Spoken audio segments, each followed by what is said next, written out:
Hey everyone. Um, just came back from the 12th gate, the gate of Scorpio, and it's really interesting. If I look kind of creeped out or freaked out right now, I guess you could say a little bit. I will say that anyone who works with the gate of Scorpio, be careful. Um, what I did was the gate is associated with abominations of the Necronomicon current, and I focused on what is known as the herd.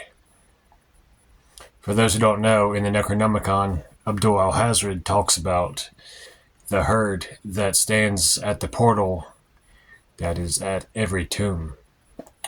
Basically, where people are buried, there is a secret portal there. And there are spiritual creatures that come through the portal and they feed on what grows from the corpse.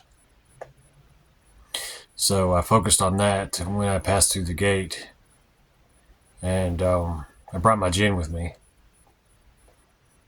I started seeing like images of really ancient graveyards, crumbling tombstones and shit like that. Statues and everything.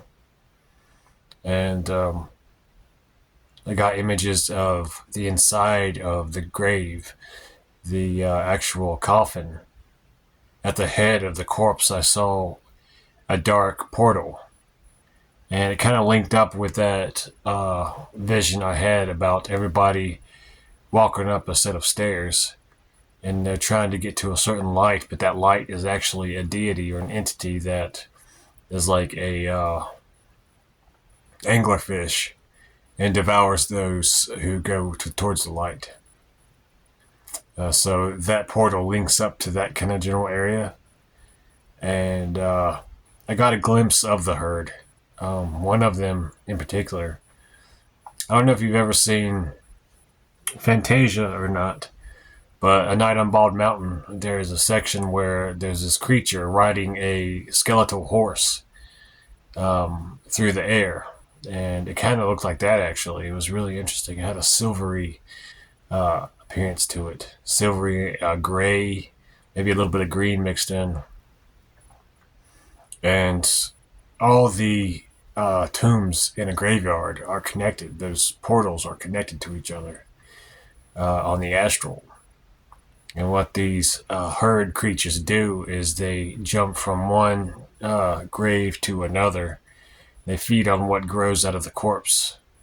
See, the thing that grows out of the corpse, it's different than what you would normally think. You would think, maybe there's mushroom growing out of it or things like that, but there are different gases that get released, different humors, different energies through the decomposition process.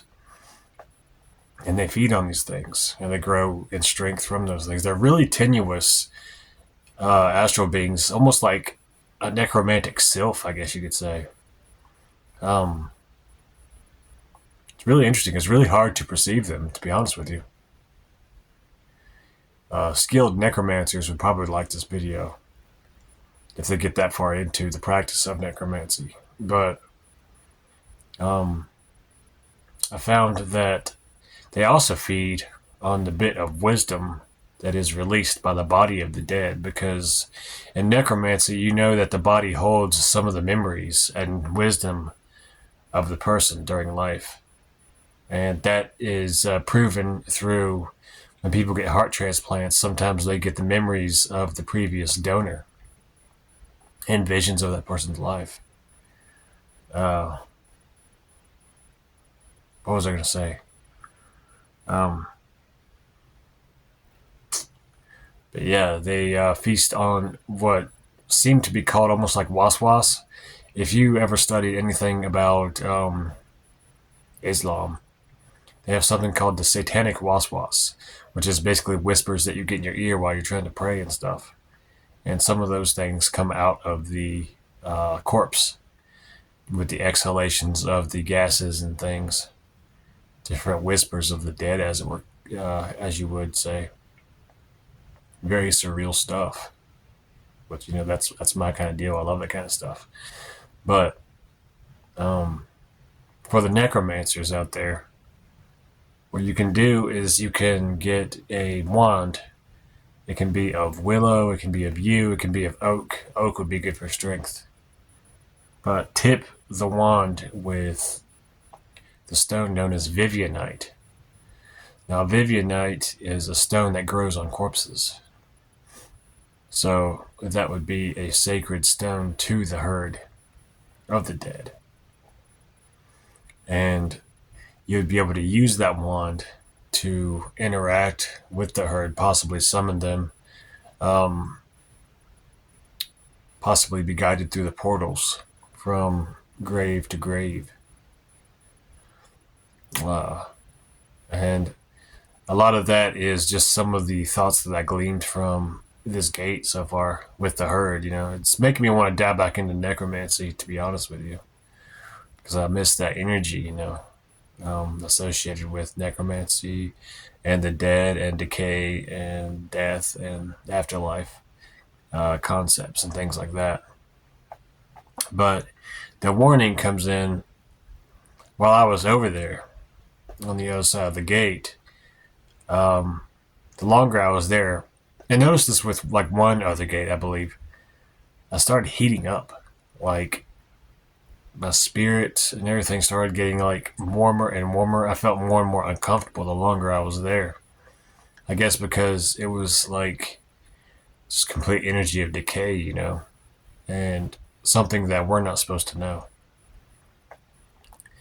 There is a secret that I can't go too much into that I discerned while I was across the gate, and that is the herd are all linked to I guess you would say, either a god form or some kind of god form of decay. And it's down deep in the ground. And it took the form, in my mind, of a vast worm, like a giant night crawler, as it were. Sentient. I had some words that came through because I was trying to divine maybe a name for that being or a name for the herd in general. The word that came through was Bologatha or something like that, or Bologathril, something like that. So those of you deep into the Necronomicon current, you might be able to work with that and try to work with the herd possibly. I would think they would be attracted to, like I said, Vivianite. If you took different things and even possibly roadkill and kept it, and then somehow distilled the essence of that decaying process. Putrescine, for example, that chemical compound could be used as an incense to attract the herd for your workings of necromancy.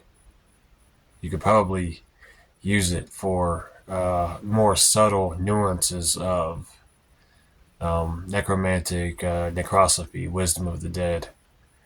And they might even be able to be called upon to afflict the living.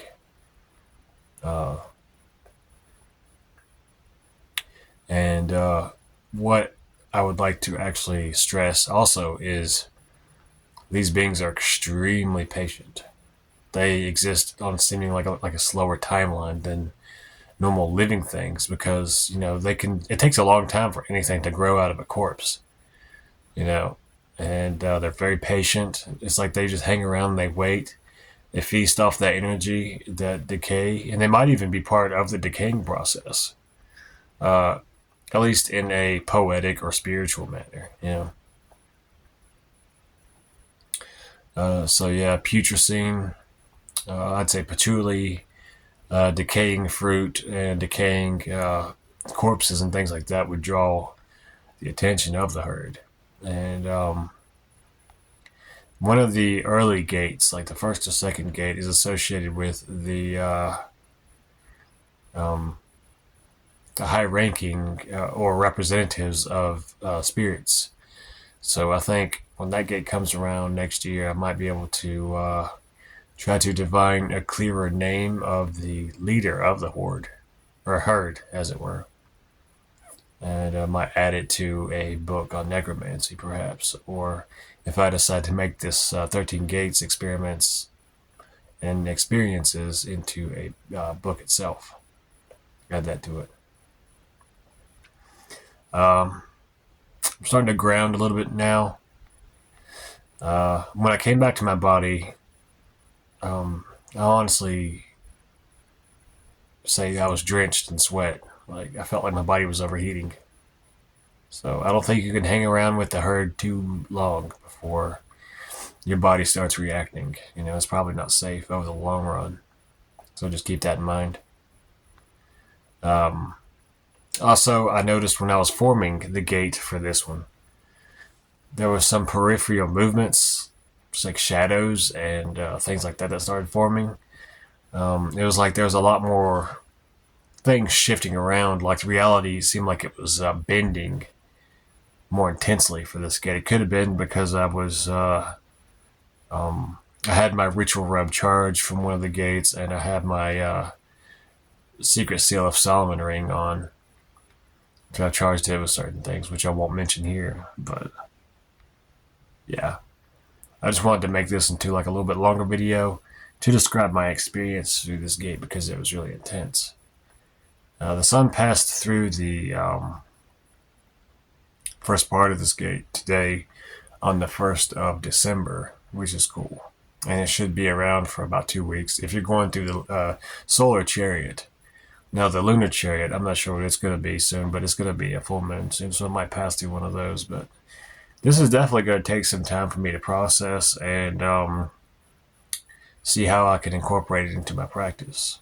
But yeah, if you pass through this gate, be careful. Have some protections with you. Like I said, I brought my djinn with me.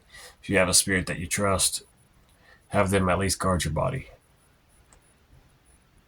I swear I just saw an orb or something. But yeah, anyways, this is just a report on the herd of the Necronomicon current. I hope y'all enjoyed. Like, subscribe, and share. Infernal Hells.